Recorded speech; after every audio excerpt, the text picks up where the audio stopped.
use TikTok. Spider-Man, Spider-Man does whatever a spider can. There he is, Spidey to the rescue. All right, we're live, right? And we're recording? We're live, right? All right, here we go. You sure?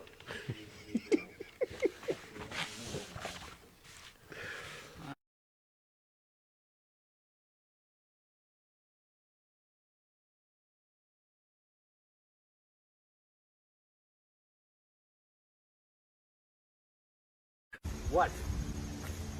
Yeah. No, I'm behaving myself. No, I'm not playing in abandoned buildings. What? Again? Now, I suppose you had those people follow me again. Fine.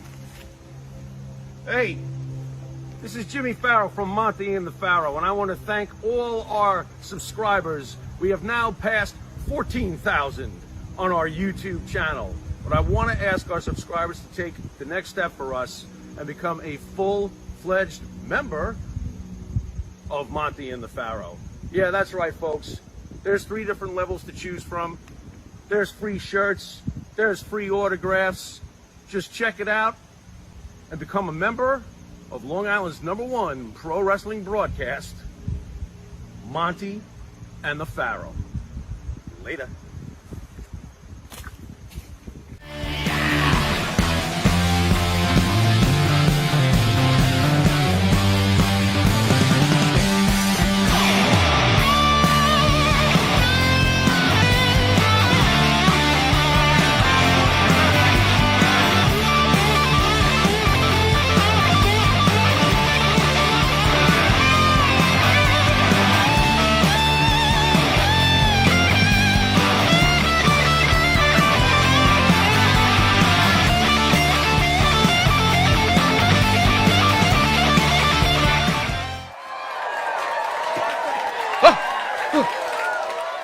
Welcome. Go, you're on. You're on. He said you're on. Go. See, new producer, and I'm not even prepared again.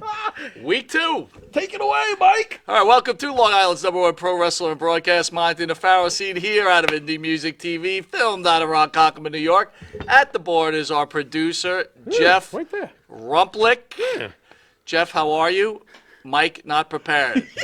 All right, we're getting better. My We're mic getting isn't prepared better. It was because right I'm behind doing him. Give other him a stuff. What? What was that? What? Doing other stuff. I don't. Okay. Doing other stuff. I got you. Listen, this is week 2. You're doing okay. We got Spider-Man in the back. We're He's saying helping out. Spidey. Yeah. We're very excited because we've got one of the,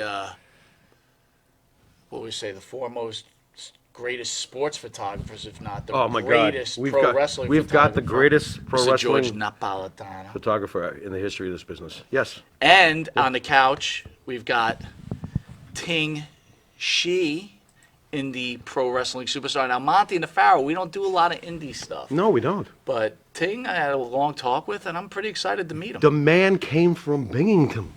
I mean, he drove 4 hours. He drove 4 hours. This guy rules. Well, he doesn't know it, but my he's God. going to be on the same show with the greatest pro wrestling photographer Not bad. in the history of pro wrestling. Not bad. And on that couch that you're sitting on right now, Oh, wow. next week, Ken you've Patera got almost some killed of the us. greatest wrestlers of all time. And next week, you've got Santana and Valentine on that couch. Then the week after, you've got Coco Beware, Tommy Rich, Conquistador. You know, I think that there's a governor coming in from And Minnesota. then there's a governor from Minnesota coming in. I think That's he's a known big as deal. the Body. All right, anyway. Yeah, anyway. Dolphin in Texas dies after harassment by beachgoers. Why A dolphin do you has do this died every week? after beachgoers in Texas Gulf Every week. Coast allegedly harassed and tried to swim and ride it.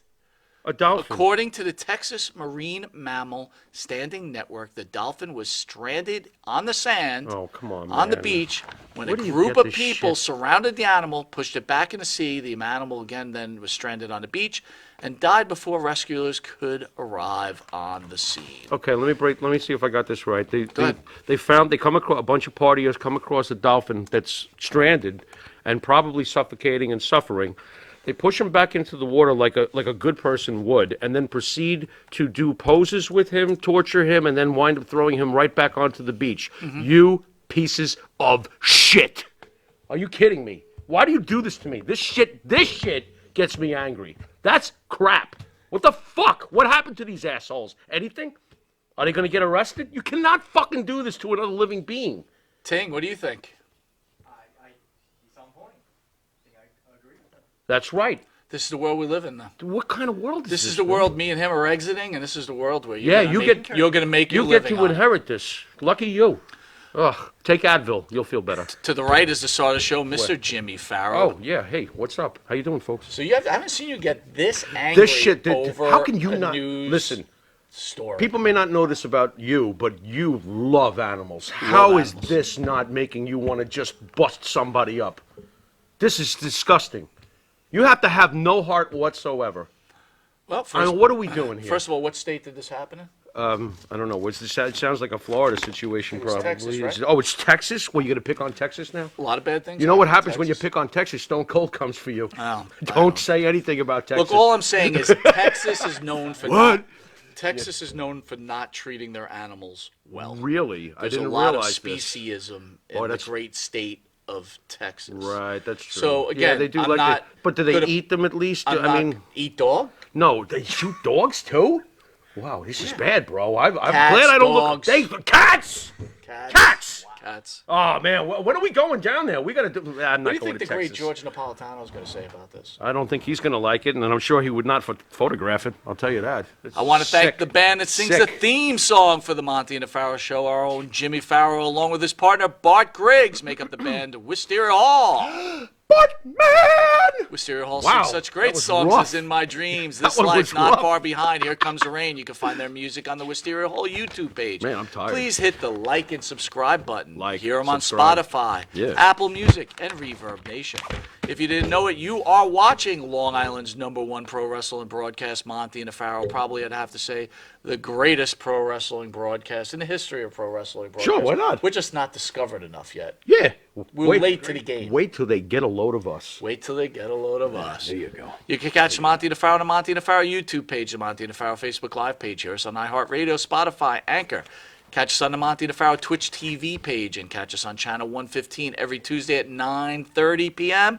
and Saturday straight up against Saturday Night Live, and also on channel 20 on Tuesdays at 1 a.m., where all three shows combined have hit a weekly total of how much, Pharaoh? 102,000. There you go, brother. Not bad. Not too bad Not for some two old geezers. Dude, it's better ratings than TNA. Bite me. We want to thank Amazon Music, who has put the Monty and the Pharaoh show on their network, and there's some other announcements which will be coming on within the next few months. The you Monty and the Pharaoh channel has a lot to announce. Yep. We'll be right back with pro wrestling legend, and I'll say legend Yeah, again, he is. Mr. George Napolitano. See you in a sec. You want to star in your own success? Call QuickCast. www.quickcast.com. 866-7-CAST-NOW. That's 866-7-CAST-NOW. QuickCast. Star in your own success. M&J Video Games and Collectibles. Sport and non-sport cards, wrestling items, autographed items. We buy, sell, and trade. M&J Video Games and Collectibles, located at 1049 Queen Street, Southington, Connecticut. Call us at 1-860-479-9223 or 860-93-GAMES. M&J Video Games and Collectibles. Do you treat your dog as part of the family? Well, so do we. So why not celebrate your pup's birthday with the ultimate party box? Check us out on Instagram, Twitter, and Facebook at Party Pup Info, and let us make your pup's party or any celebration perfection. All right, welcome back to Long Island's #1 pro wrestling broadcast, Monty the Pharaoh, seen only here out of Indie Music TV. Pharaoh, before we get to the star of the show, we have Chris Stevens says, you have a wonderful voice. Did you know that? Oh, well, thank you. The Bartman was all crackly and stuff, though. I think I've been smoking too many of those non-filtered cigs. You might have strained it. Yeah, Anyway, I might have, but thank you. George, thank you for joining Long Island's #1 pro wrestling broadcast, my friend. We see him. We see him. It's a great show. There we go. Gotcha. You got him, Jeff? George, you want to run that compliment by us again? They cut you out. Yep. Our Cut me out. Already I get cut out. Well, thank you very much for inviting me to come on your show. It's an honor. Thank you. It's our honor, You sir. are so welcome. So, George, let me ask you, how'd you hold up through the pandemic and everything that's been going on in this country? 2 years I stayed home and just scanned photos. Are you serious? Really? Just about, yes. So, It was March of 2020, I believe. I came back from Met spring training, and then everything closed. And Wow. I stayed home, and after resting for a while, I started to delve through images, photos, negatives, slides, and scanned a lot. Did you manage to avoid the virus over the last 2 years? I mean, Yes, you I stayed- did. There you go. I haven't gotten it. There you go. Sweet. Me too. In fact, I survived WrestleMania with a lot of people There you just a week or two ago. There did go. you enjoy WrestleMania? I did very much. I thought they did a great job. To me, having it over 2 nights was much better than having it in one night, 7 hours, with me standing there trying to take pictures. It just got a little tedious. Over 2 nights, it broke it up. I enjoyed it a lot more. And I know you mentioned Stone Cold about Texas before. Seeing him again was a treat. That had to be something. Are you a genuine wrestling fan? I mean, it might be obvious, but I'm asking. How Well- much do you love wrestling, considering? Well, I used to love it more when I really did my own magazines. Mm-hmm. When I used to write the magazines and do all the photos, I loved it more. Then I really was more into it than I am now. For me now, I take photos, but I don't feel like I'm as involved as I was when the 80s, 90s, and O's for a bit. George, I've been George, you doing mentioned this the New York. actually- Go ahead. I'm going to say I'm actually been taking pictures for 50 years. Wow. Wow. Wow. Wow. Okay. How do you feel about yourself being this icon in the world of pro wrestling? And let's not forget about sports too, that you're held in such high regard. Well, it depends on who's calling me. I don't think I'm an icon. I don't get that. That's what you're saying to me. But to me, I'm just like the guy next to me taking pictures. Right. You've kept it simple over the years. You just do your thing. Yeah. Well, a lot of people say that I'm a photographer, but through that time, for all the pictures I took, I used to write stories. But I don't get credit for all the magazines that I did, edited, and wrote stories for, and all the books that I put together. What kind of emotions when you were saying you were going and you were scanning pictures? What kind of emotions did that draw from you? I mean, that's got to be an emotional journey, especially sitting at Well, it home. brings me back. If I'm scanning something, it's Kevin Von Erich or Kerry Von Erich. I remember going to Texas, then I remember something that might have happened. It's going back to a lot of stuff. I pick it, no matter where I touch, I have photos of something or things that make me remember different instances in different times, in different places, different people. I noticed in your intro you had your photo with a lot of people, a lot of old friends I haven't seen in a while. It was a great opening you guys had. I appreciate that. We're truly blessed to have this opportunity. We're just two fans that started a show for, giggles, and it became somewhat popular. So we know where we come from. So let me ask you this. We're both Yankee fans. You're a Met fan. What are you thinking? I'm a Mets fan. No, I'm from Brooklyn. You started out with the Dodgers. Sure. You're in Brooklyn. You can't be a Yankee fan. Agree. I understand. I understand. What was your So emotions? I gravitated to the Mets. You're in Long Island. You should be a Met fan too. How much do you remember of the Brooklyn Dodgers, if I can ask? Actually, I remember a lot. Okay. Okay. Well, you must have been And, very, very upset when they left. Oh, I was. I was a young kid, and then you lose your team. Mm-hmm. So then, when the Mets finally came in '62, I had a team to root for, Right. gravitate towards. Right. In fact, tomorrow I'm going to be at Citi Field. They're going to unveil a statue for Tom Seaver, and then it's opening day at Citi Field. There you go. I want to see opening day at Shea, but it's Citi Field. Right. Right. And so to answer your question, I was a lifelong Met fan. I went to the military, and when I got out, It was during the like early '90s with the Killer Bees and the Pittsburgh Pirates. Anyway, long story Sure, short, Bonds of Bonilla. Sure. Bobby Valentine made me an anti-Met fan.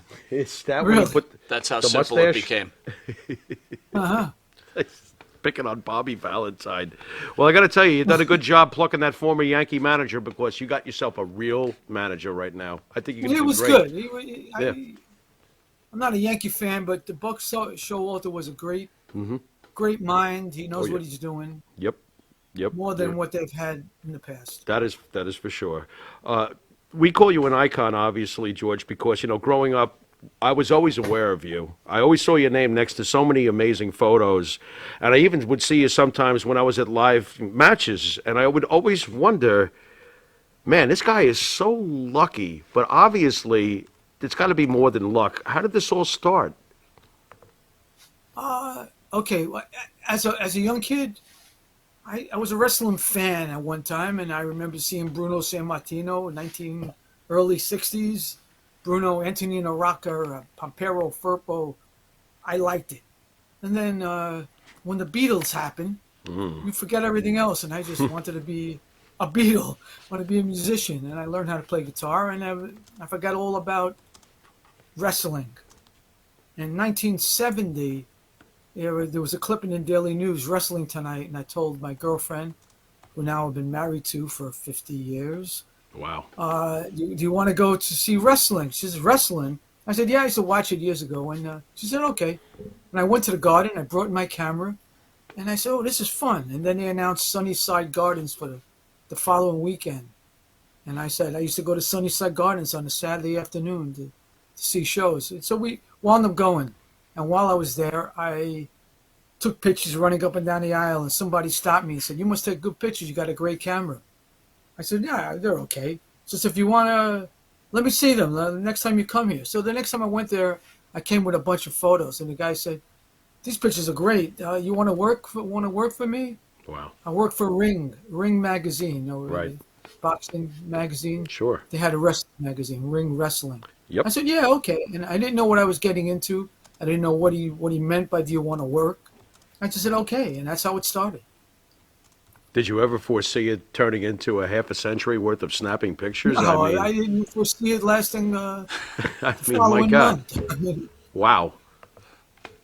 George, go ahead. no, I'm going to say the fellow's name was Sanchez Acosta. Brought me down to the dressing room, introduced me to Arnold Skolin, who was in charge backstage of everything. And Arnold said, "Stay out, enjoy yourself, kid, but stay out of wrestler's way." And that was the creed I've lived by: stay out of the wrestler's way. And I went and shot ringside, not knowing what I was doing, and it led to whatever. I met Jimmy Valiant. He became my first article, my first story, and I befriended the Grand Wizard, who then introduced me everywhere. And that's how it started, really. And back then, they made you keep kayfabe, I'm assuming, for these articles that you wrote. But people say that, when you were reporting on stuff, what am I going to say? Oh, no, that's not really Chief Jay Strongbow. It's Joe Scarpa. I'm writing about what you see in the ring. Right. I wasn't there to divulge any secrets, like that. People didn't write about the baseball players outside of the incident with Billy Martin and Mickey Mantle at I forgot where At they the club. were. Yeah. At the club. But before that, you didn't read about what people did on the outside until Jim Bouton wrote Ball 4, maybe. Right. You reported on what you did and what you saw, and that's what I did. Right. I didn't try to fake anything or keep anything from anybody or kayfabe. I mean, it's just the way I lived and what I did. How were you welcomed by the pro wrestlers when you first came into the business? I mean, anybody give you a hard time? Not at all. Well, the Grand Wizard introduced me around, and I had somebody who introduced me. And he actually brought me to Vince McMahon Sr. Says, if we need anything, this guy can really help us. This guy's really good, really good. And we just went from there. And once they seen you and they saw that you didn't divulge what you're not supposed to, Just if you did your job like you were supposed to, you had no problem. And I had no problem. That's what it was. And then I would travel to different territories, and I would always run into somebody who I knew from, call it New York, call it from the WWWF, who then would say, "Oh, this guy's good. He took care of me when I was in New York." And then he would bring guys to me, whether it was Blackjack Mulligan in Mid-Atlantic or whatever. Just so many different people I would run into, different places. You know, you And then mentioned I earlier. remember running into Superstar Graham in Houston. Right. And then I did a whole bunch of stories on him. And then when he was coming to New York, he called me, and we became friends. But that's how it was, you know. You just build on what you did and what you had and what you knew. You mentioned earlier about when you were down in Texas with the Von Erichs. What was the dynamics with the Von Erichs at that time when you were there? Well, they were their whole lineup, their whole crew were young wrestlers. Brian Adidas, Iceman Parsons, Gino Hernandez, all the Von Erichs, Kerry, Kevin, Chris, Michael, David. They were all young guys, and they were catering then to a younger audience than what used to watch wrestling in New York. And you always got the kids, yes, and then you would get the older fans. The Von Erichs were getting the 18 to 25 that really were no longer into wrestling or wouldn't have been into wrestling. And their shows at the Sportatorium were real exciting and real good. They were doing things that you didn't see a lot of other wrestlers doing. I mean, now what they do is crazy, but at that time when you saw the Von Erichs doing what they did, it was ahead of its time. How difficult has it been for you to photograph wrestling as it's changed? Because as you said, now it's crazy. I mean, how does the great George Napolitano find the right spot when they're flipping and cartwheeling a million miles an hour? Let's see, but watching it and doing it and being involved for so long, you kind of know who's going to do what and where they're going to be. I just have it's just an instinct. I just shot MLW, Major League Wrestling, in where I was in Texas. Hammerstone. I did this show on a Friday, and I did this show on a Thursday night. I did this show on a Friday afternoon, with all people flying over my head and what have you. But I learned from ECW how to stay away from ladders, and then from in Puerto Rico how to avoid the flames of fire around the ring, and just what to do and what not to do. You always have to look for the person next to you, and know that the camera, the video camera's on to your right or to your left, because they can't see you. You know, and look, I've seen matches my whole life, but through this little hole in the back of a camera. I don't have the here it is. That's the viewfinder. I don't have the wherewithal to sit and watch a match full screen and then watch it replay and then criticize it. I was just watching it through the circle. Right. And George, you've been around so many legends in your career. Which wrestler would you say was your closest friend? Every era was different. When I say every decade was different, probably Superstar Billy Graham. If you want to say if anybody, Superstar Graham. I met him in Houston, Texas, and then when he came to New York, he was a bodybuilder, and I went to the World Bodybuilding Federation, took pictures of him, and then I would pick him up at the airport and drive him to Boston and Providence and Connecticut and wherever. That was probably the guy. But then I was close with Steve Austin. I was close with The Rock. I was close with a lot of people in different times. The Grand Wizard, the early in the 70s into the early 80s, until he unfortunately passed. Friends with the Wizard, who then introduced me to the Sheik in Florida. I see you got the picture with the Rock. I remember him. He came up to me when he first came into the WWF, and he says, "I know you my whole life. You photographed my grandfather. You photographed my father. If there's anything I can do for you ever, please, you gotta ask me." But I didn't need to ask him. I was okay. I'm not saying I know everything, but it was his offer. And then every time he's seen me since then, and I was taken at the Time 100. He was one of the Time 100 greatest celebrities of that era. I believe that was 2-3 years ago. And when I saw him again, he gives me a hug. Every time he sees me, he makes sure they ask how am I doing, do I need anything, and what do I want. We recently lost Scott Hall. Your memories of Scott Hall? I saw a photo with you at the beginning of Scott's career. What's your memories of the great Razor Oh, Ramon? he was. I knew him as Scott Hall with Kurt Hennig, and I remember taking him after the matches. I took him to a place called Shout, which was a 60s, 70s club in 47th Street in the city. And I took him all around. Took him to the Carnegie Deli. I took him to a bunch of places after the matches, and we just formed a bond. He was just a great, great guy. Then he became Razor Ramon. Oh yeah, people say he had an attitude. He had this, he had that. But to me, he was very nice, and I reciprocated. We were really friendly, and I felt really bad. You know, I don't want to say too much, but it's unfortunate what happened to him. Oh yeah. To me, he was a great guy.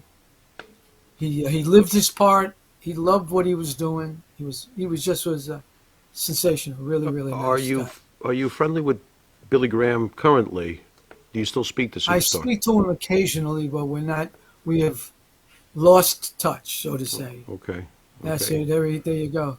Okay. Yeah, but he's had different. He's had a lot of different things, from injuries and different problems that he's had, and we are no longer close like we were.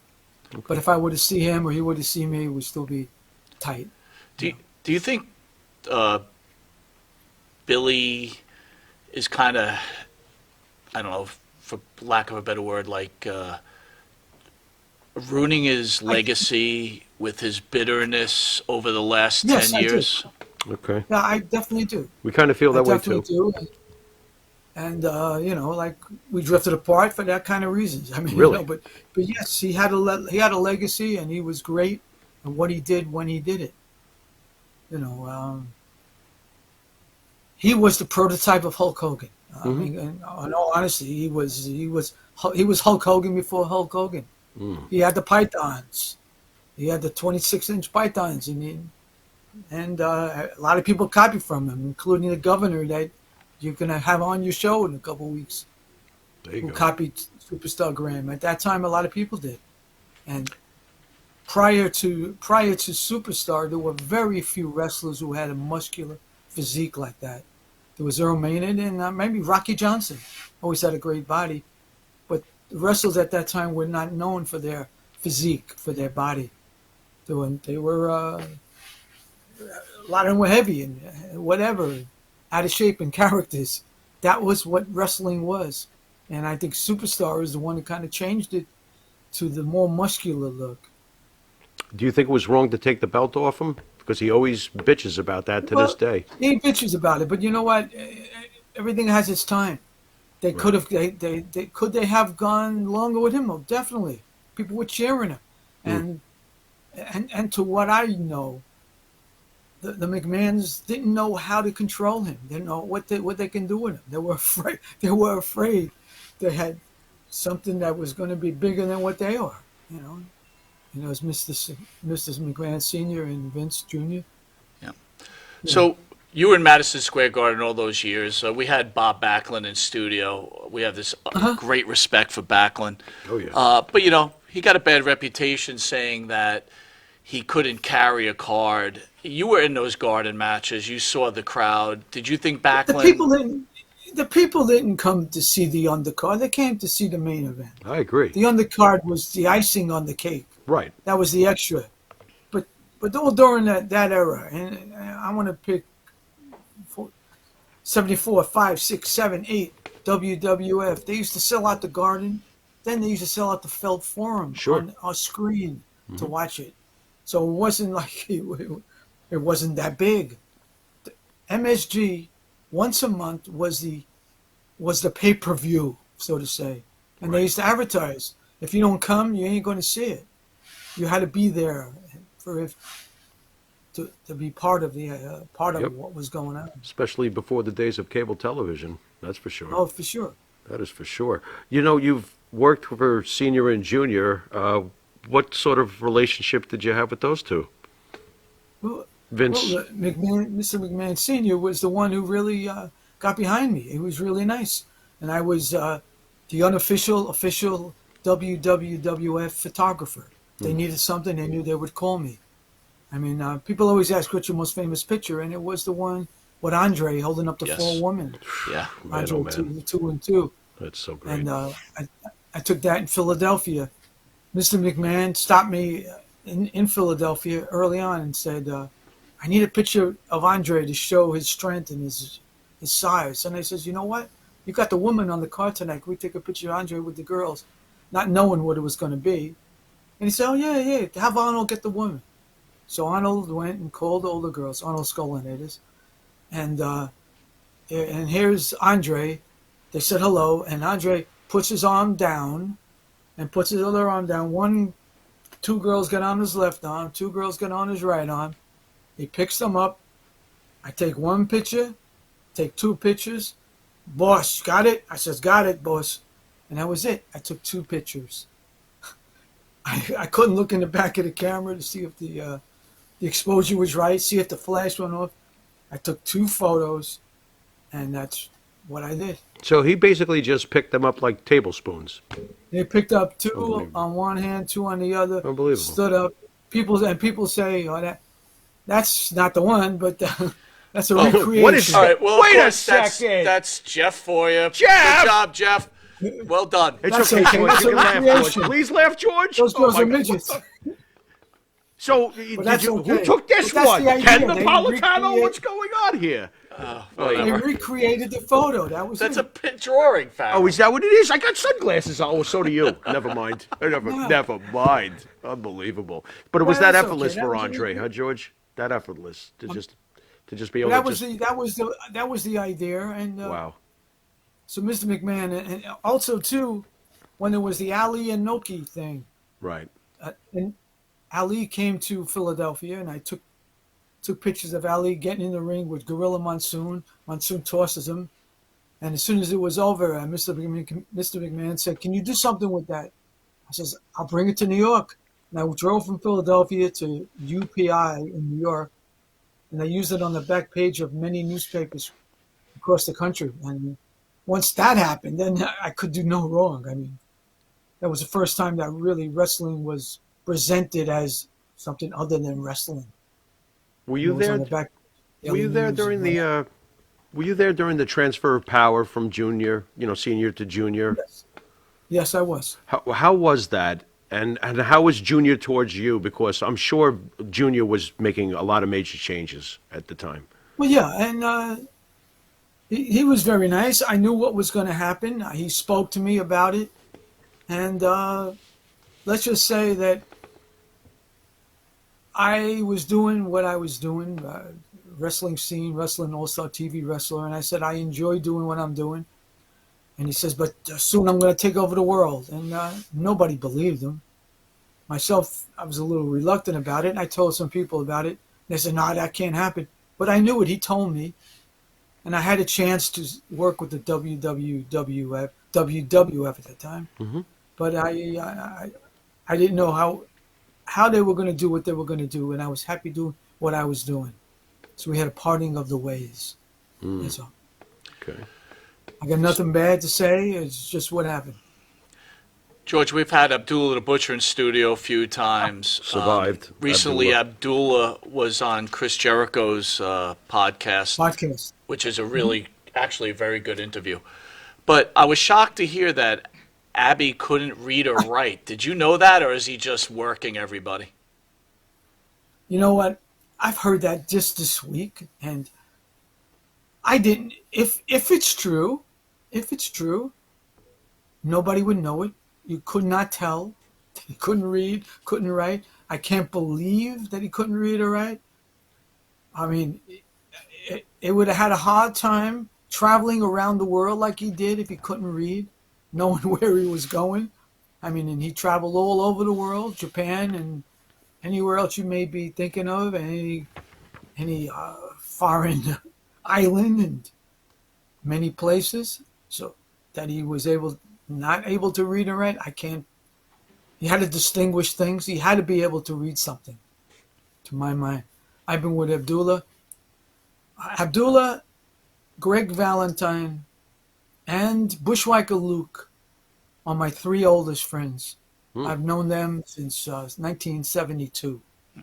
I met Abdullah in Utica, New York, and we became friends. I went to Cleveland to something called a three-ring circus, Cleveland. They had a big match, three rings set up on. He said, "Oh, next week I'm going to be in Canada. You got to come see me."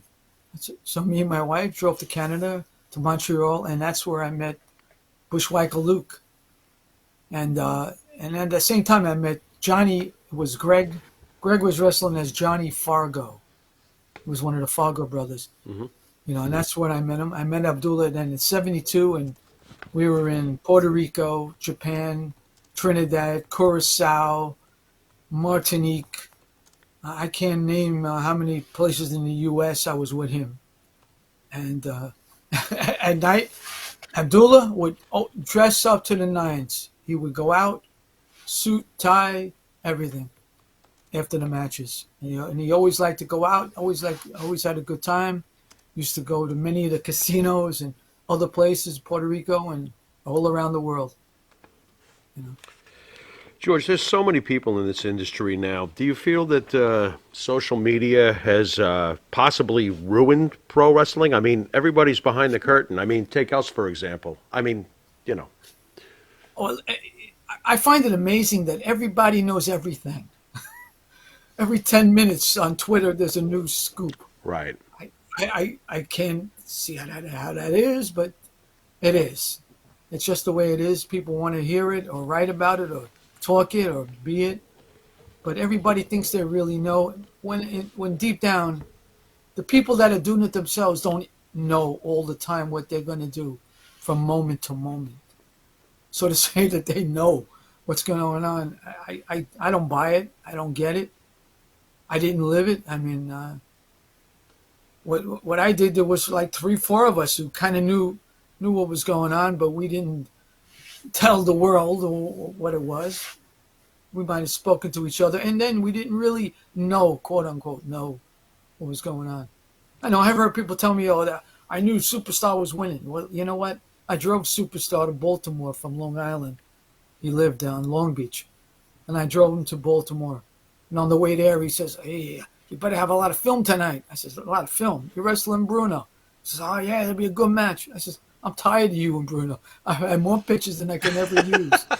There you go. That's how he told me that he was winning. Tonight's gonna be different. I said, "Yeah, come on, Billy. It's gonna be too different." And that was my knowledge driving from Long Island to Baltimore. And he wasn't trying to keep it away from me. He was trying to tell me, but I couldn't hear it. Yeah. Right. Were you in shock that night? Like, did you drop your camera? I was more in shock that with like the rest of the crowd, they just like it was like a hush. Nobody knew what went on. I think he had, if I remember correctly, Billy had his foot on the ropes or he pinned him. Usually, what happens when something like that is the referee then recalls it, or the announcer would say, due to some technicality, Bruno. I'm sorry, Bruno. Bruno is still the champion. Right. Like they would make some kind of announcement if something went on. But he calls me and says, "We got to get out of here." So as soon as the match was over, I had to run to the back. He didn't take a shower. He didn't do anything. He put his clothes on. We drove right back to New York. Wow. And So the I'm next day glad was his Farrell- birthday.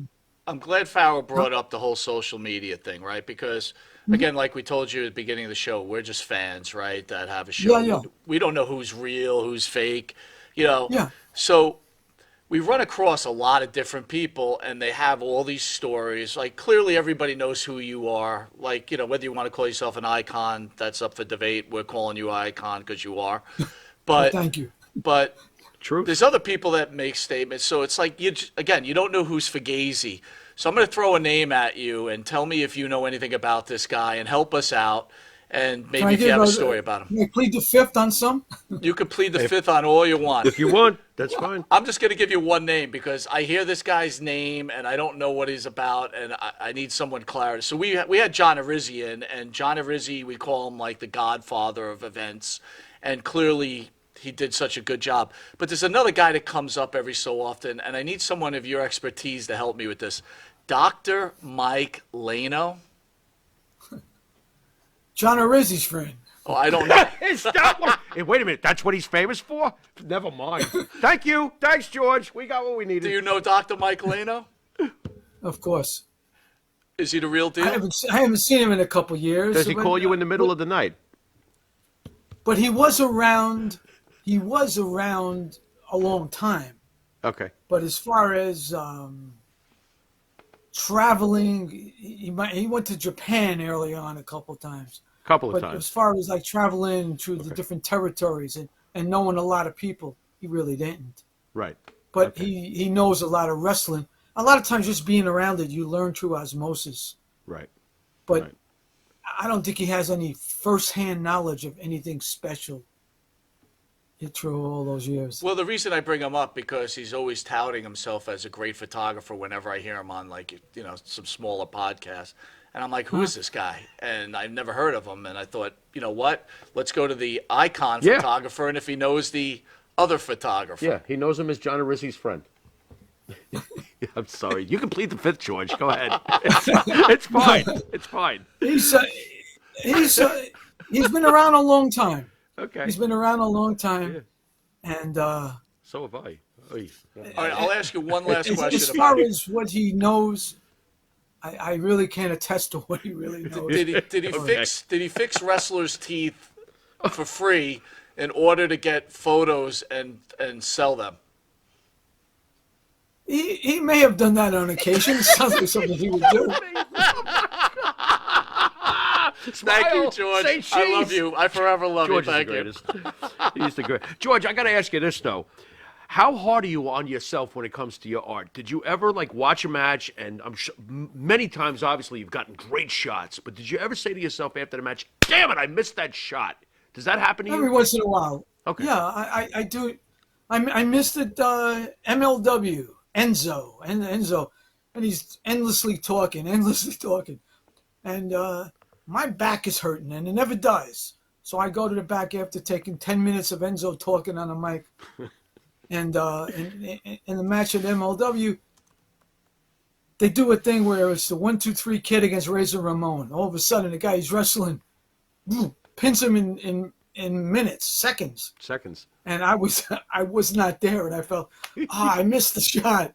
That was just last week. 2 weeks ago. Wow. But I missed it. You have any shots that haunt you? Like, like, damn it. No. Okay, that's good. That's good. No, You've captured most because I always would do. If I did a story, magazine, I'm doing a story, I knew I needed 7 to 10 photos to capture the story. Okay. 7 photos will give me the story. 10 if I'm going to do 4 pages. But as long as I got them standing in the ring, a genuine a headshot, whatever, and then once I have an idea that I got my basic pictures, then I'll just go, just take it easy, or I'll go and try to get all kinds of crazy stuff. So let me ask you, you obviously mentioned the great Grand Wizard. What was Yes. your relationship like with the other managers from that awesome time period? Freddie Okay. Blassie, Lou Albano. I see Sir Oliver Oliver Humperdinck Humperdinck. is in that picture too. Yeah. Okay. During the highlight era in the 70s, Madison Square Garden, I mentioned earlier, was every week. Well, I'm sorry, not every week, every month. Right. Every 3 to 5 weeks, depending on what the date they can get. Right. And at the Garden, I would drive Grand Wizard, Fred Blassie, Lou Albano, and whoever was in the main event to Madison Square Garden. I would pick them up at the hotel, and I would drive them every month to the Garden. As soon as Lou Albano got in the car, he was on, cursing at people, yelling, screaming, going insane. My car used to get rocked and shook and shaked. And he Really? would bang on the side door and curse at the people. He was on. So I was very friendly with all of them. And I would take all three to the garden every month. Besides taking them wherever else I would take them if they needed. I was really close with Fred Blassie too. And Freddie was getting up in age and he couldn't get around as much. And then I would have a friend sometimes drive him if he needed a ride. George, And Lou Albano was just as crazy as you saw him. That was Lou Albano. That was that Lou, was huh? Lou Albano. That was Lou. He was on. He was on from the moment the moment he woke up. He was on. He lived was the- Lou- he lived the was gimmick. Lou- yeah, and he says, "I'm Captain Lou Albano. Captain. I was the captain of my football team. No one could take that name away from me." And that was Captain Lou Albano. That was Captain Lou. So we're talking about behind the curtain stuff. As you know, there's that show Dark Side of the Ring that comes on Yes. every year. What are your thoughts about that? And I'm going to name a few episodes. Just give me your feedback. I know you're a huge Ric Flair guy. How did you feel about the plane ride from hell? Okay. I think what Tommy Dreamer said and got chastised for was the real answer. It was Rick being Rick. They've seen it before. It wasn't a new act. Rick was always Rick all the time. He would try to, for lack of a better word, show off, whatever. Just Rick being Rick. I know Tommy Dreamer said that, and he lost his position on Busted Open and Impact for a little bit. But they shouldn't have done what they did. But that's how it was at that time. I mean, look, Rick would go on TV and say, "Tonight, the Marriott," and that was it. And, Right? and the place would be mobbed. Yep. And people knew what they were there for. Let's leave it at that. It's too bad you were married. You could have went to the Marriott too. Would I- you please? There you go. Boy, it's a Smart good thing man. there was nobody taking photographs, huh, George? All right, that's true. That's That's unbelievable. All right, Oh, how my about Lord. Snooker Nancy Argentina? Oh boy. Uh-oh. Oh boy. okay. Oh boy. I was in Allentown that night into the next day when it happened. I knew her. She was a friend of Johnny Rod. Johnny Rod's girlfriend, later wife, was her good friend. Okay. And she introduced him to snooker. She introduced Johnny Rod's Johnny Rod's wife was friends with Nancy, and she introduced Nancy to snooker. Right. What went on behind closed doors, I didn't know. They used to come to all the local matches in Brooklyn and Long Island and Queens and Staten Island just because they were around. I mean, what am I going to say? It happened, Right. and it shouldn't have happened, but it happened. Right. But I'm sure there were others, and now if you're a baseball player and you do something, you can lose your career or get 80 games suspended or what happens. All right, the last one, Chris Benoit and Nancy. Chris Benoit and Nancy. Okay. Do you want the go back story, or you just want the? We want Give me- whatever you give got me the to whole offer. thing you got. Whatever you got to offer. Okay. Give me anything you got Well- on Kevin Sullivan, my friend. Kevin, I knew Kevin 74 maybe, first started. Kevin was, and to this day, is one of my best friends in the business. Kevin's awesome. So let's just say that. Yep. It was 80 something or whatever. See, to me, everything gets squashed. Everything is compressed. I don't know what date. I don't know what match. I can't tell you who was on this WrestleMania. I mean, as I said earlier, I watch everything through the circle. So everything's one big mishmash. So in the 80s, at some point, for my Wrestling All-Star magazine, we had Billy Jack Haynes, world's sexiest wrestler. And I posed Billy Jack Haynes in Florida, in Orlando. And I had a girl on this arm and a girl on that arm. And one of the girls went on to marry Slash of Guns N' Roses. And the other girl was Nancy. Kevin Sullivan is in the dressing room where I was, watching me this whole time. And he says, "Where'd you get that girl from?" I says, she sells programs outside. He says, what? I says, yes, she sells the programs. He says, how do you know her? I says, how don't you know her? So I took the pictures and then I introduced Kevin to Nancy. And what happens is Kevin tells her, I want to make you one of my people. I want to make you my fallen angel. And Nancy said, no, I don't want to. I have nothing to do with that. I'm married. So eventually, Kevin, every week, and it was weekly, he would go to Orlando, and every time we would be there, he would see her and say, why don't you come? Come, I need you to be my fallen angel.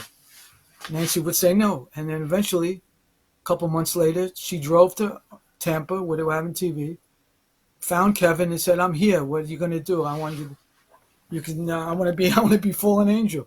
Well, Kevin had to go to Eddie Graham and then Mike Graham and explain to him what he wanted to do. And that's how she became the fallen angel. That's part one of the story.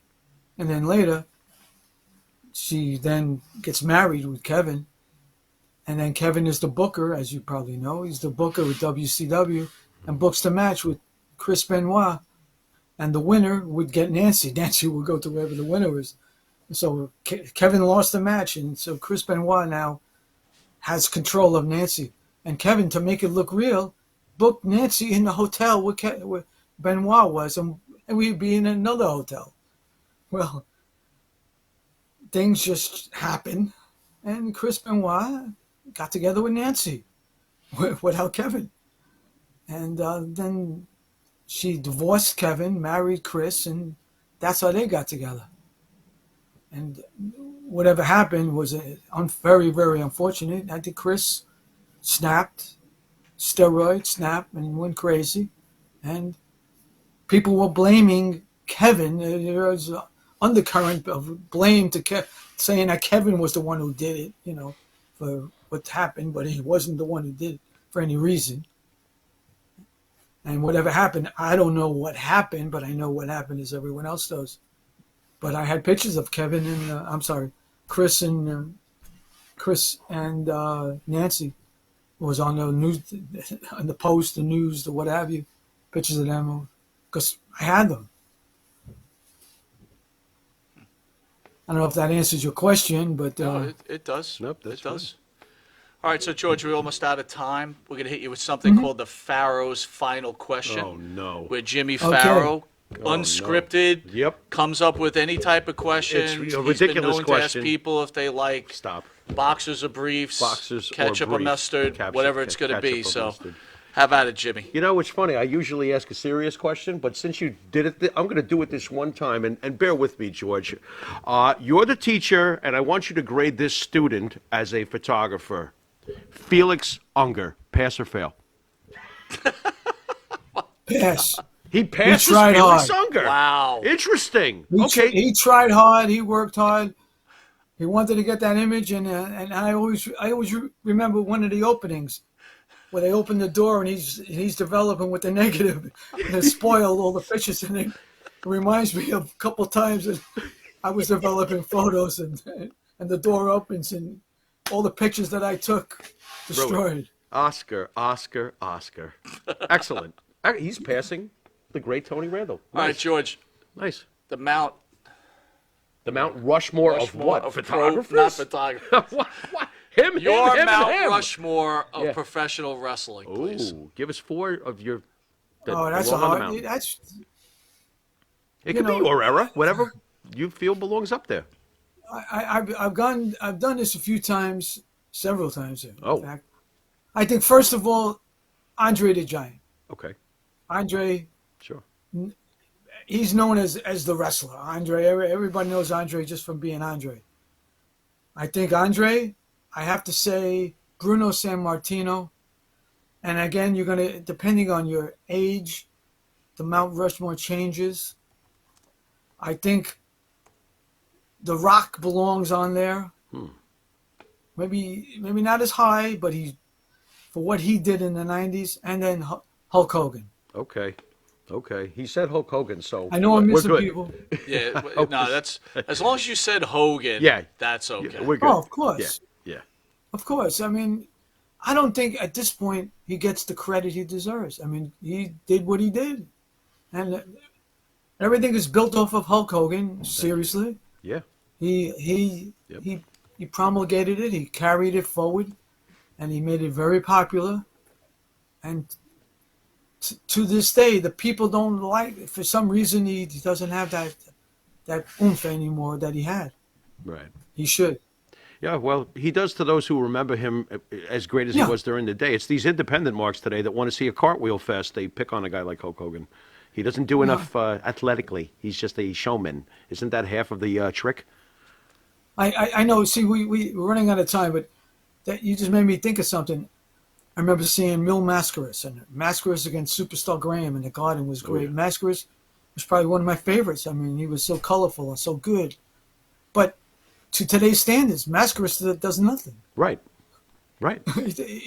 But if it wasn't for what little that Mascaras did, and it was a lot at that time, Sure. we wouldn't get Rey Mysterio and all these others doing what they do. Sure. I think it even begins with Antonino Rocca, quite honestly. Some of the things- For sure. Antonio Rocca. George, Rick Allen, Sunny Beach, says hello. Oh, Yes. He's a friend of the show. please, that's my good man, There we go. He's Sonny. one of the great guys. We want to thank I you, used to George, for love coming Sonny. on, and thank you so much. Thank you for taking the time. It's our honor, and I hope I answered your questions. you were I'll fantastic. try. You were Absolutely. fantastic. It's been an honor. Thank you. Anything you want to say to the fans before you cut out? Well, just keep on following it, and I've enjoyed professional wrestling over 50 years, even longer than that from when I was a kid, and it was just something that I enjoy. Just keep on watching, and don't worry about what somebody else thinks about somebody. If you have your favorite, that's your favorite. Is it okay to cry for a professional wrestler? Say no. I'm sure there have been.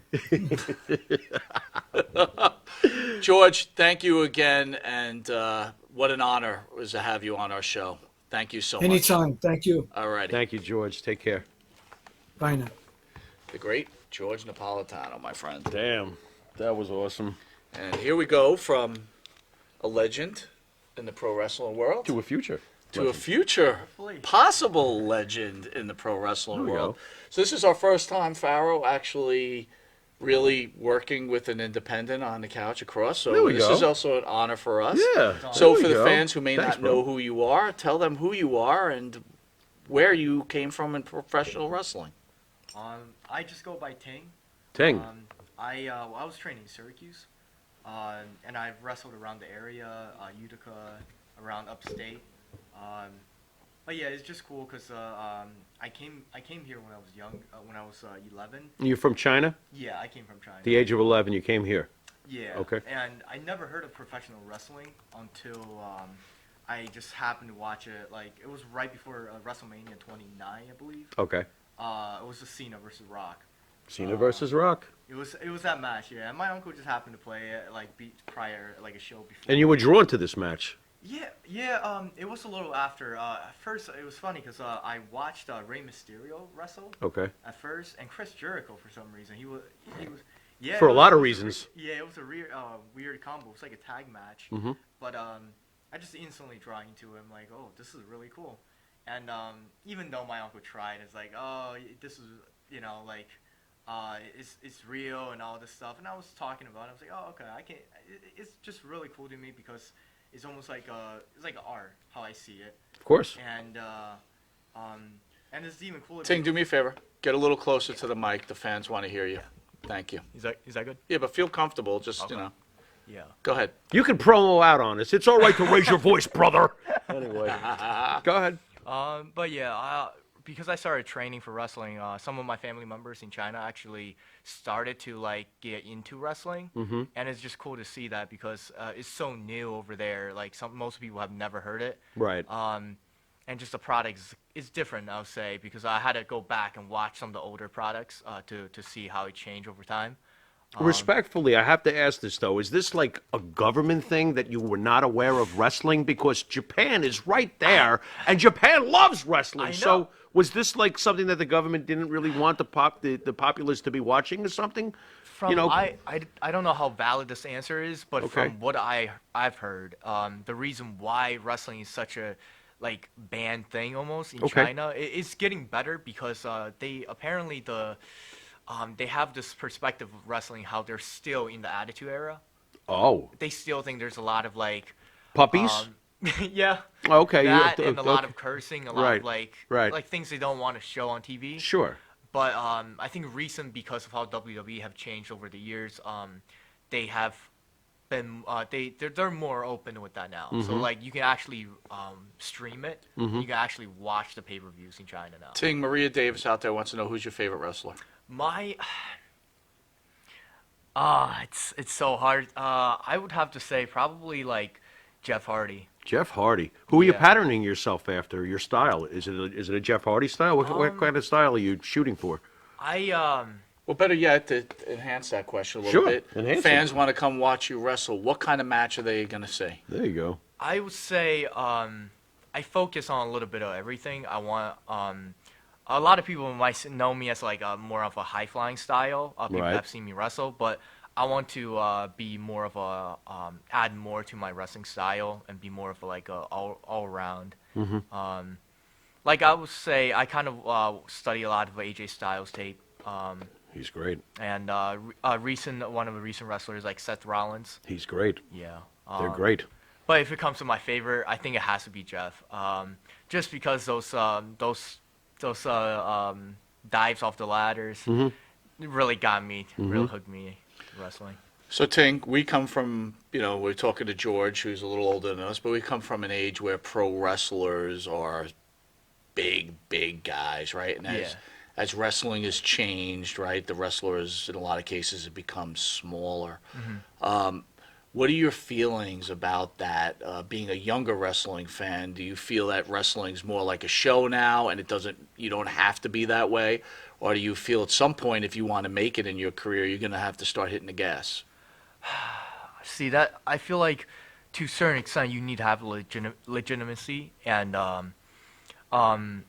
like I feel like naturally depends on how big we're talking about because overall people have like the locker rooms I've been in seems to tend to be on the smaller side compared to what my trainer have told me that it sounds like everyone was just tall but I feel like at a certain point it's really based on what you got going. I think if you're a really skilled wrestler and you have other things like going for you, maybe not. But I can see some people would think that's like a good choice to pick. Well, a 200-pounder can play 250 if he's got the right extra attributes going on with his charisma, his style, whatever it may be. You don't have to be 250, but you could play 250. Yeah, that's true. You know. That's true. Do you want to make professional wrestling your career? I would like to. Yeah. It's something I instantly fell in love with. I definitely want to see how far I can go with this. So again, we haven't been around indie wrestling in a while, really since we've been doing the show. Sure. When you get booked on a show, walk the fans through how it is to be an independent wrestler now, trying to get yourself booked on shows, and are you doing stuff for free? Like, how does this whole thing work? It's the whole process of talking to promoters is really interesting, and it can get kind of complicated at times. I bet. Yeah, I had to learn to like deal with. I got really lucky. The school that I came from, we had some experienced wrestlers that really guided me. Mike Skyrose is one of them. You told me off the air that some of them were linked back to Killer Kowalski. Right. Yeah. Right. That's good. Our school a is good called thing. Institute of Professional Wrestling, and my trainer actually trained with Kowalski. Right. And we actually it's fun because we learn a lot of Kowalski stuff during our trainings. But back to the question. I'm sorry. Could you? Well, take us through, take us through what. trying to get yourself Okay. booked on a show, that type Yeah. of thing. Right. I mean, depends on where you work at. I feel like there are promotions out there. You just have to show up, and you might get a spot on like a battle royale or some Okay. kind of spot. So, on the for match. example, you see an independent show, you're like, okay, I'm getting out of school at this time. I'm going to go to that show, and hopefully the promoter say, and you just bring your gear, and you just say, hey, I'm here if you need me. Well, you need most of the time you will need have to like prove that you have trained somewhere at least, have some Right. kind of training to your Okay. background. But if you want to get booked into like one of the Well, slow down for a second. I'm a promoter. How do you prove to me that you've got training? for me, Is there a card? They give you some kind of I passport? heard Yeah, you got like they a used to diploma certify from the you. Wrestling Institute. I'm curious. Yeah, like what are they giving you? I mean, I tell them that I trained at the school, Right. and they know my trainers. They recognize names. If you Yeah. mention these names, they know you couldn't probably just make this up out of a. Oh, okay. yeah. Or could you? Yeah. You could. If You you're, could. If you're from the Boondocks, you And I'm a could. promoter, and some dude comes in, he says, "Hey, I'm willing to work for free," and I'm like, "Oh, fuck it, yeah, Right. come on in, let's do it." That happens a lot of times, and sometimes they don't. It's weird. I did happen. The first couple times I got on shows, I was traveling with my people that have trained at my school that've been there for a while. So they were already legitimate. They've been wrestling the promotion for a while. So they kind of gave them word. Oh, he's been training. He's pretty decent. Give him a shot. But yeah, I mean, the ones that don't like, it'd be very difficult if you don't if you're not from a school that's well known or have someone that can bring you into the industry. But yeah, I mean, if you just stick around a lot, especially at one promotion, and you do your pay your dues, kind of, the rain crew and stuff like that. Maybe you never know, Like I was always told, bring your stuff. You never know what kind of opportunities you Right. get. Right. But you have set up the ring. You do things like that. Oh, I have, yeah. Good. Nice. You got it. You got to pay your dues All one right, so way we're or gonna the other. test your knowledge. Now you got a lot of people watching. Test his knowledge. Yeah, no, because you got it. Because this. He knew how to get Listen, here with from all- 4 with all- hours away. With I all mean, due respect, here's the deal. Okay. I'm not an indie guy. You know I like my wrestlers big and strong. he loves him right? big and strong. I like Right. this guy here, though. I do. I wouldn't bring him you. on the show. I just told the fans I wouldn't bring him. I like There him. you go. There But you go. you know what? You He come on shot this me show. back there. It hurt like a bitch. You Go come ahead. on this show. You're gonna get challenged. The wrestlers get challenged. You're gonna get challenged. That's true. We So challenge- it's on the line. You got fans watching you. There's got to show this kind of respect for the sport. So we're gonna ask you a few things. Oh no. If you get it wrong, Hold on to your hi hat. you Go ahead. might have some problems. But anyway, What? Good luck. What do you got? who was the first WWF champion in the history of the WWF? That's not fair to do to him. Sure it is. I don't think it's fair Sure at is. all. Even though I know the answer, but that's okay. Yeah, who is the first WWF champion? All right, so we're gonna give you a pass. You missed that. We're not gonna give you No, the no, answer. let's at least give him a clue. No, he has to look. You have to know your history.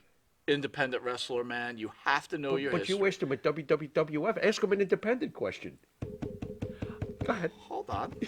I'm trying to help you here, Ting. I'm trying. Thank I'll make it a Go little ahead. easier. Go ahead. Okay. Who was the second First of WWF? all, much respect. Asian American. Yeah. Pro wrestling must be very hard, right? There's not a lot of you, and that's a lot of respect to you. This is true. So I'll say this: who is the first African American tag team champions? A little more recent history. Now, how the hell is this is just wait, you not said fair. recent, or are you talking about Well, it's the pretty Was recent. it recent? It's recent history. It's in the 80s. It's in the 1980s. There's a clue for you. And they were African American. This is not a clue. That's a pretty. By the good- way, Jason Moaning says Buddy Rogers is the first WWE champion. Bup, And bup, that way he bup, would be bup. correct. Yeah. He would be Yeah. correct. Bingo. Very good, Bingo. Jason. that's Buddy what- Rogers. I was trying to trick you because I thought you'd say Bruno Sammartino. I was like, nah, But that's not it. It is Buddy Rogers. Yeah, and how long did it take him to defeat him, All right, Bruno? Go ahead, answer that one. 29 seconds. 48, but All right, it's so, okay. all right. You're close. 48 seconds. Okay, ask our young rook here What? a question. What am Give I him something asking him? easier. Give him a better softball, more recent. Give him a Hardy Boys question. Give You him said a- Jeff Hardy was his Give him favorite. a Hardy Boys Give him a question. Hardy I don't Boy have question. Hardy Boys I can, trivia. Rick, I- you're Who- correct. Which Tony Hardy Boy Atlas and drank Rob- too much and showed up at the pay-per-view? Which one, Matt or Jeff? Wow. Which pay-per-view? Wait, what you talking about? Shit, AEW? Jeff got bloated at multiple pay-per-views. Oh my God. You talking about AEW? Don't you remember when Jeff Oh, Hardy yeah, got yeah, I just- completely I saw crocked he and Sting said was he- like, what the fuck is going on here? Oh yeah, I saw. Oh, I okay. just I will saw tell you, all the that. fans know that Tony Atlas and Rocky Johnson were the first Right, African-American. right. But Can you ask the guy he more didn't recent get here till the age of 11, and you want to freaking bother him about something that happened in 1963? right. Go easy on So this give him fucker. something in the 2000s. Give him Oh, something in the yeah. 2000s? I did my Okay, study back okay. then. Who was the first ever undisputed world heavyweight champion to combine all the belts in one night? And who was it? And who did he defeat that night? Just give him who it was. No. I want the whole You thing. want the whole Who thing. was it that unified all the titles to become the first undisputed world champion? And who did he defeat that night? Pressure's on, bro. There were two guys Pressure he is defeated because on. it was a three-way match. I'll help you a little more. WWE and WCW titles were unified that night. Oh, you talking about this is This is from the 2000s, so I'm giving you something in the last 20 years. um And don't you ever mess this up. Matthew, you're correct, but I can't say what what I you was said thinking because was I I'm thought you waiting were for talking the about answer. when Brock unified the recent title. No, that's recent. That wasn't the first time this happened, though. All right, Chris Jericho. when he beat Chris Jericho Who'd was he the beat? first one. Who'd he to beat? There unify were two the guys title. and Man, this poor kid. You're killing him. oh no, when he beat Stone Cold and The Rock. There you Same go. night. He got I it. actually Ding, ding, thought ding, about ding, that ding, match. ding. You got He it. got just it. took a All right, second here's to another rest it. softball. Here's a This is a softball thing. softball. What was the first time two wrestlers main evented a WrestleMania back to back? The first time. It has. If I have gotta to get guess, this, I'm brother. guessing is Rock and Austin. He's halfway. It's halfway. It's what caused you to get involved. You get Interested. involved in wrestling. It's what caused you. It's what.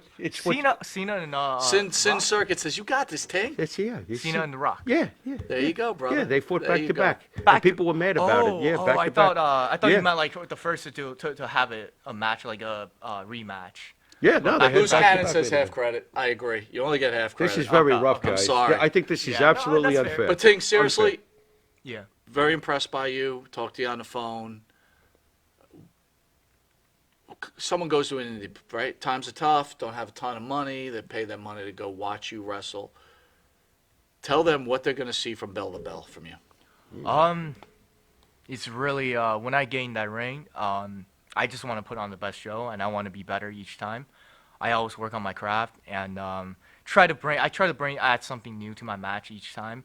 So you'll see something new from me every time I say I want to add something to. I have messed stuff up at first, but I've been getting better at it, and it's just you'll get everything out of me. You prefer being a heel or a face? What have you been so far? The thing is, Because I want to turn you into a heel, quite honestly. I would love to play a heel. Yeah, I but think we need to. Most people, most of the promoters likes me as a babyface. That's because you're coming in clean shaven. We got to do something with your mug. No, I'm going to make you evil. That's why we should make him evil, don't you think? Wear like a goat. the one time I played a heel, I loved it. I thought it was great. Yeah, there you go. Where can people see you now? You can see me at New York Championship Wrestling. Nice. Nice. Immortal Championship Wrestling, Mm-hmm. and Flower City is in Rochester. Mm-hmm. Most of those are, I think all of them are on YouTube. You can find them. Right. Um, Oh, there's plenty of wrestling Do you upstate. ever come down to Definitely. the island at all? Are you ever in Queens? Yeah, actually, not in Long Island, but I did wrestle. My first match actually was in Rhode Island. Okay. It was in the XWA. Mm-hmm.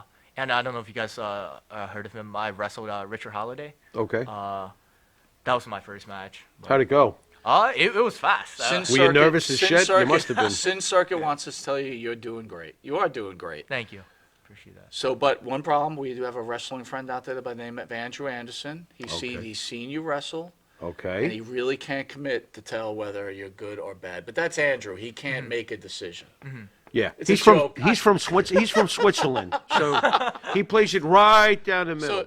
So, how much longer you have in school? I'm currently a sophomore, so I have 2 more years. But my plans are going longer with more school. But we'll see how it goes. I guess wrestling still is something I would like to do. So when you graduate, you going to go all out wrestling? Are you going to try to follow this dream? Are you going to go, okay, I'm going to graduate and just see if this works out?